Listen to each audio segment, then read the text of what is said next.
We've decided to go with David for the director position, my boss said, her voice almost apologetic as she avoided my eyes. He just has that leadership quality we need right now. I sat frozen in her office, nodding mechanically as if I understood, as if this made perfect sense. David. 6 months at the company versus my 4 years. David, who I had trained myself. David, who still came to me daily with questions about the systems I had built. Of course, I heard myself say, David's a great choice. The walk back to my desk felt endless, the office suddenly too bright, too loud. I smiled at colleagues as I passed, wondering if they already knew, wondering if they had seen this coming when I hadn't. My computer screen blurred as I stared at it, pretending to work, while the truth settled into my bones. I had been passed over. Again. That night, I sat on my apartment balcony, city lights blinking below like distant stars. My phone buzzed with a message from my mother. Don't take it personally, honey. Maybe you're just not director material. Not everyone is meant to lead.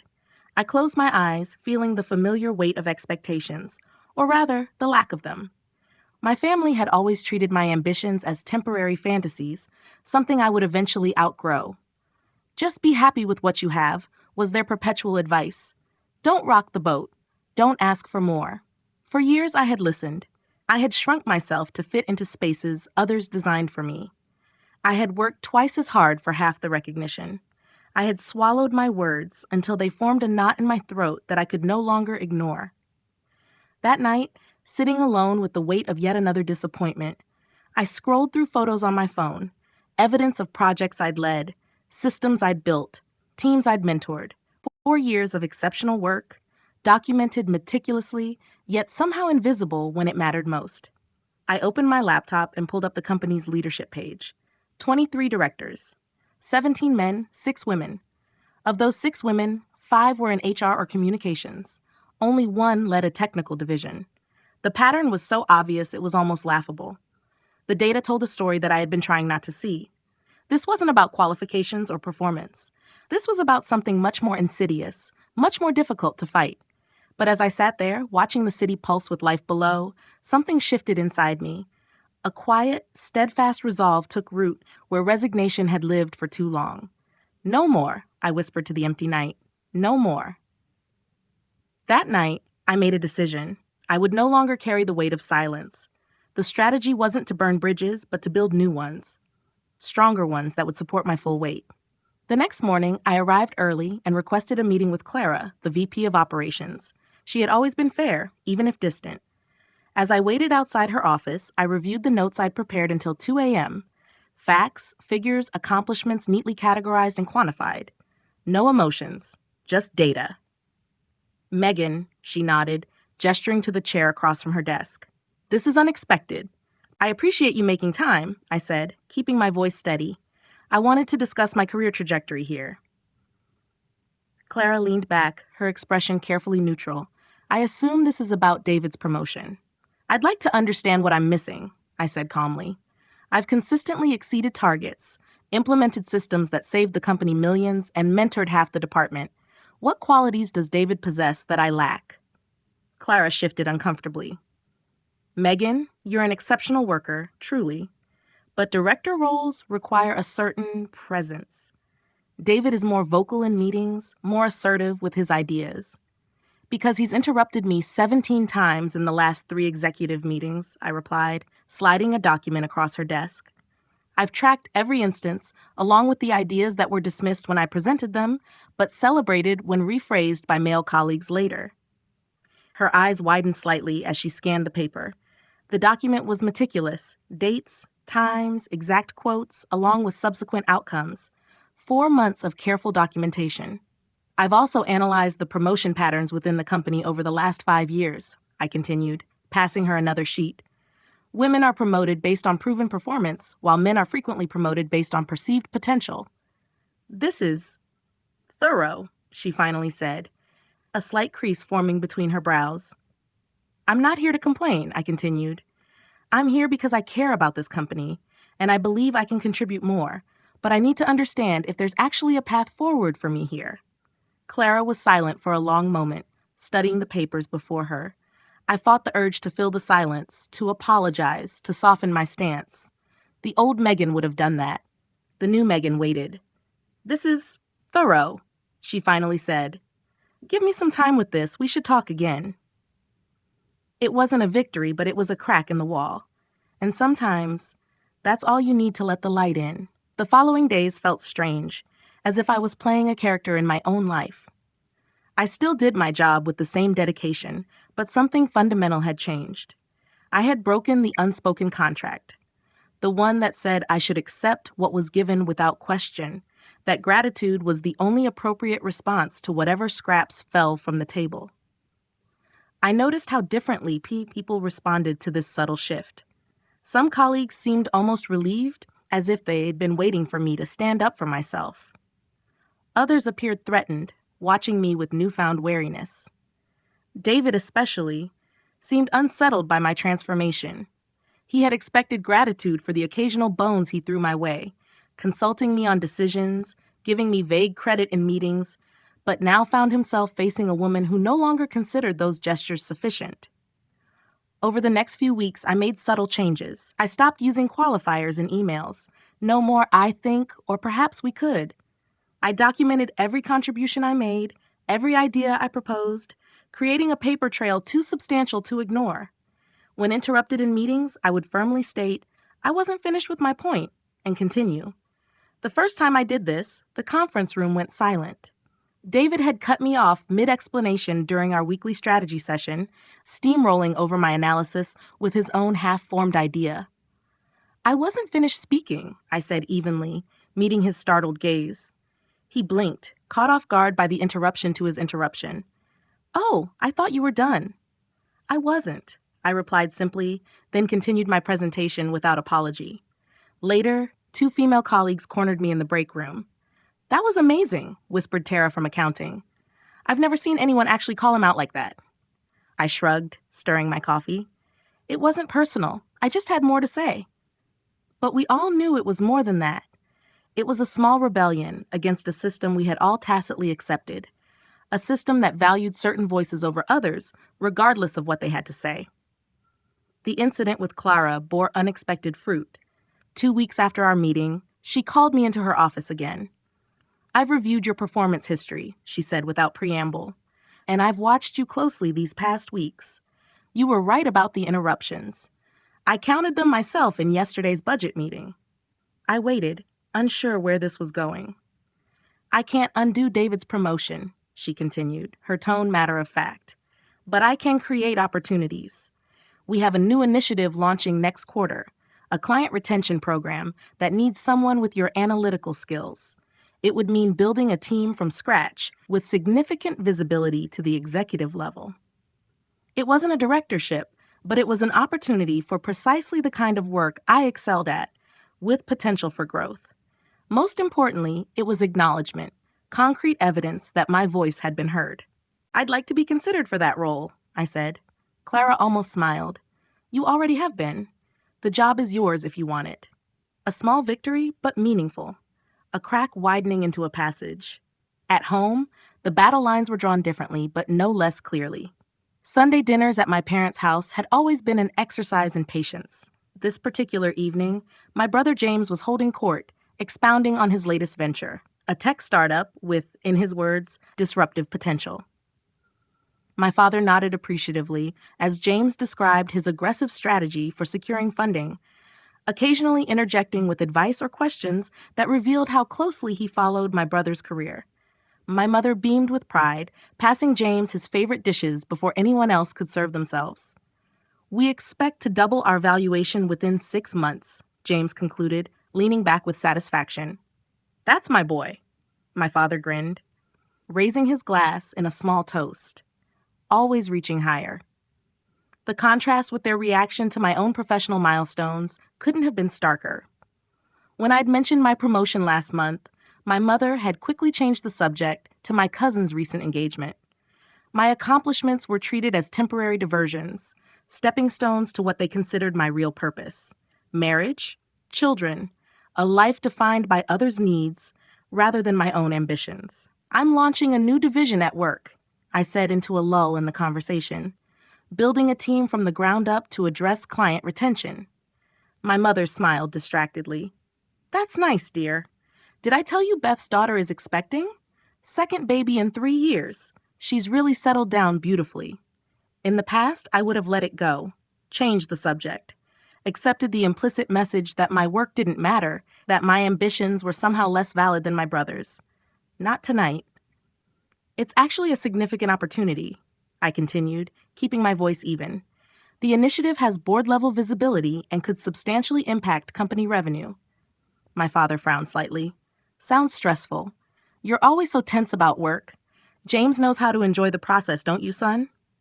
Actually, I said, setting down my fork, I find it deeply fulfilling. Building something meaningful, seeing tangible results from my efforts.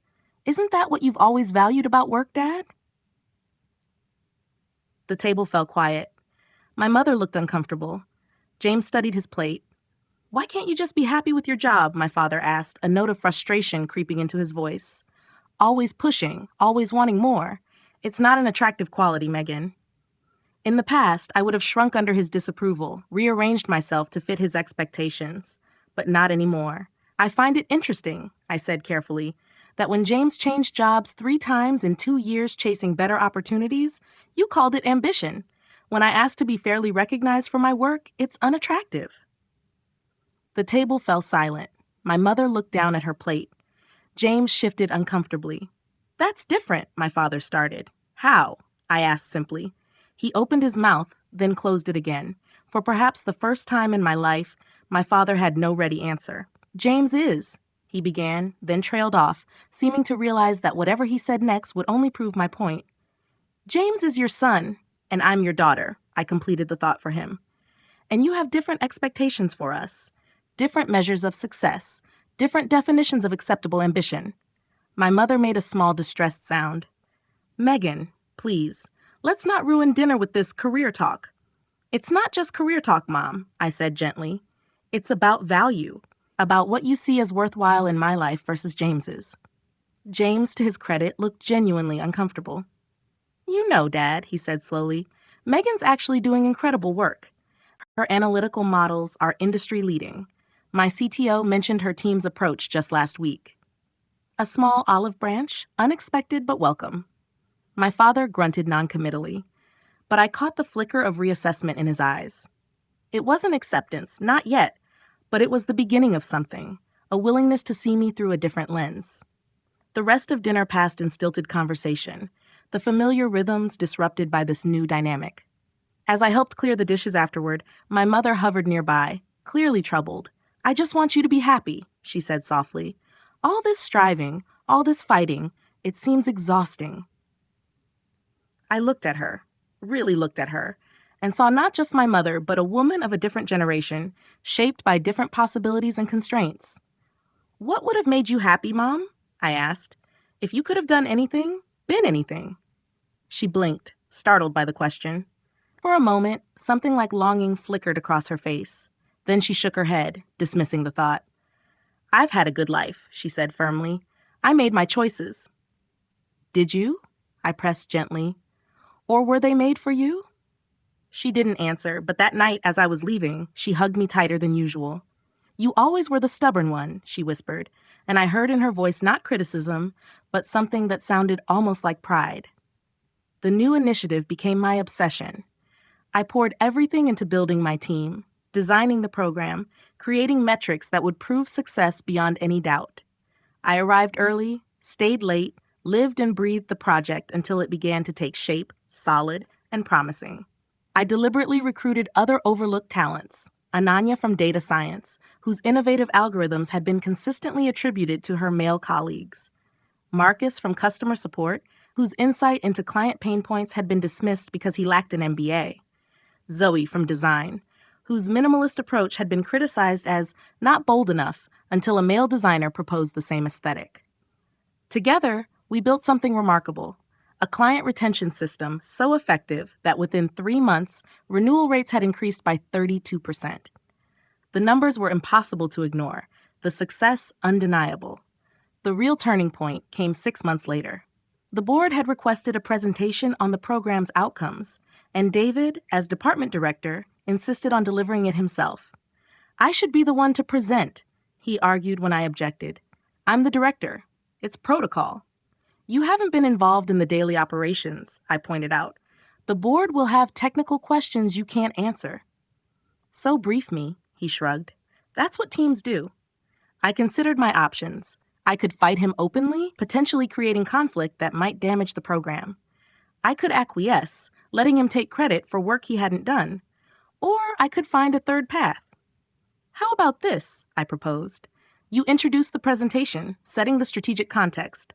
I'll cover the technical implementation and results. We present as a unified leadership team. He hesitated, then nodded reluctantly. Fine, but I lead. Of course, I agreed, already planning my approach. The day of the presentation arrived. David opened with broad strategic statements, vague enough to sound important, while revealing his limited understanding of the program's actual mechanics. Then he introduced me as the team member who helped with implementation details. I smiled as I took the floor, then spent the next 20 minutes delivering a masterclass in precise, insightful analysis.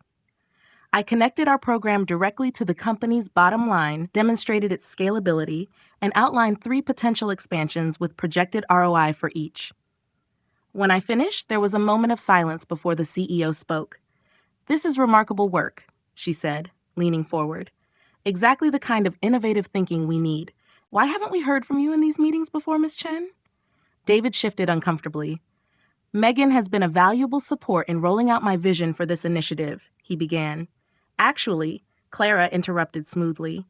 This program was Megan's concept from inception. She built the team and the implementation strategy. The results speak for themselves. David's face flushed. The CEO studied me with new interest. In that case, Ms. Chen, I believe we should discuss how to expand this approach to other areas of the business. Perhaps you could join us for the executive retreat next month? It wasn't a promotion, not yet, but it was visibility. Recognition. A seat at a table I had long been excluded from. I'd be happy to, I said simply. As we left the boardroom, David walked stiffly beside me. You could have made me look better in there, he muttered. I stopped, turning to face him.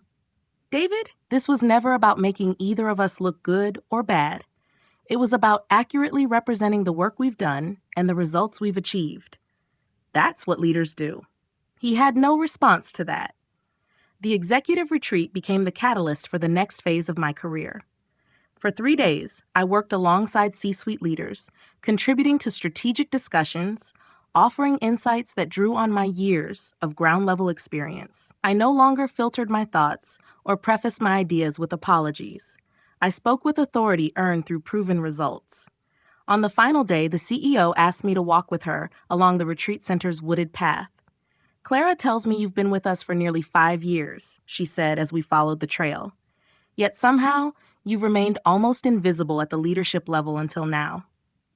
I considered my response carefully. Visibility isn't always equally accessible, I said finally. She nodded slowly. No, it isn't. Then, after a pause, we're restructuring the client services division next quarter. We need someone with both technical expertise and strategic vision to lead it. The position reports directly to me. My heart rate quickened, but I kept my expression neutral. That sounds like a significant opportunity. It is, she confirmed. It also comes with a VP title and equity compensation. She stopped walking, turning to face me directly. I'd like you to consider it. 5 years ago, I would have stumbled over myself in gratitude. I would have accepted immediately, afraid the offer might vanish if I hesitated. Instead, I met her gaze steadily.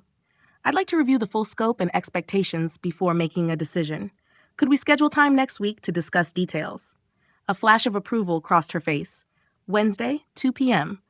Bring your questions and your compensation requirements. As we resumed walking, she added casually, Your client retention program has outperformed every projection. You've built something exceptional, Ms. Chen. We should have recognized that capability long ago. It was the closest thing to an apology I would receive for years of being overlooked. I accepted it for what it was. Not justice, exactly, but acknowledgement. Sometimes that's where healing begins. The transition wasn't seamless. Some colleagues who had known me as a reliable team player seemed unsettled by my new authority. Others who had previously ignored me suddenly became effusively friendly. David avoided me entirely, eventually transferring to another division. Building my new department meant long hours and difficult decisions. I had to learn to delegate, to trust others with work I would previously have handled myself. I had to become comfortable with making unpopular choices and standing by them, even when faced with resistance. There were mistakes along the way. A hiring decision I later regretted. A product feature I championed that ultimately failed. A confrontation with a difficult client that I could have handled more diplomatically. But there were triumphs, too. A team culture so strong that our retention rates became the envy of other departments. Revenue growth that consistently outpaced projections. Recognition from industry peers in the form of speaking invitations and awards. Through it all, I remained conscious of creating space for others who, like me, had been systematically overlooked. I established a mentorship program specifically targeting underrepresented groups. I implemented blind resume reviews to reduce hiring bias. I created clear, objective promotion criteria that focused on measurable outcomes rather than subjective assessments of leadership presence. At home, the shift was slower but equally profound. My parents still occasionally made comments about when you'll settle down or all this career focus, but there was a new undertone, something like respect, however reluctant. During a family gathering, my uncle asked James about his latest venture. As my brother launched into his plans, my father unexpectedly interjected, "You know, Megan's division just expanded into international markets. She's building quite the reputation in her field." I nearly dropped my glass. My mother looked equally surprised. Later, as I helped clear the dishes, my father awkwardly hovered nearby. "Your company's lucky to have you," he said gruffly, not quite meeting my eyes. I studied him for a moment. This man who had shaped so much of how I saw myself, whose approval I had craved for decades. "Thank you," I said simply, and I meant it. But I also realized something important. I no longer needed his validation to know my worth. 2 years later, sitting in my corner office with its sweeping city view, I found myself at another crossroads. On my desk sat a job offer from our biggest competitor, a chief strategy officer position with twice my current salary and a substantial equity package. Clara, now the COO, had made a counteroffer when I submitted my resignation, a promotion to senior VP, a seat on the executive board, and the autonomy to create a new innovation division. Both options represented something I had never had before: genuine choice. Not the illusion of choice within tightly constrained parameters, but actual agency, born from recognized value and proven results. My phone buzzed with a text from my mother. "Whatever you decide, we're proud of you." I set the phone down, smiling slightly at how life unfolds in unexpected ways. The journey hadn't been linear. Healing never is. There had been setbacks, moments of doubt, days when I wondered if the fight was worth it. There had been a particularly dark period 6 months ago when a senior colleague had tried to undermine my authority, spreading rumors that I had played the gender card to advance. For a brief, terrible moment, I had questioned everything: my worth, my approach, even my perception of reality. But what had once felt fragile was now unshakable. I knew my value. I had the data to prove it. And more importantly, I had found my voice. Not a voice that shouted to be heard above the din, but one that spoke with such clarity and conviction that others naturally fell silent to listen. The journey wasn't just about professional advancement. It was about reclaiming pieces of myself that I had willingly surrendered in exchange for approval that never came. It was about learning that boundaries aren't selfish but necessary, that ambition isn't unladylike but human, that taking up space isn't an imposition but a right. I picked up the phone to call Clara.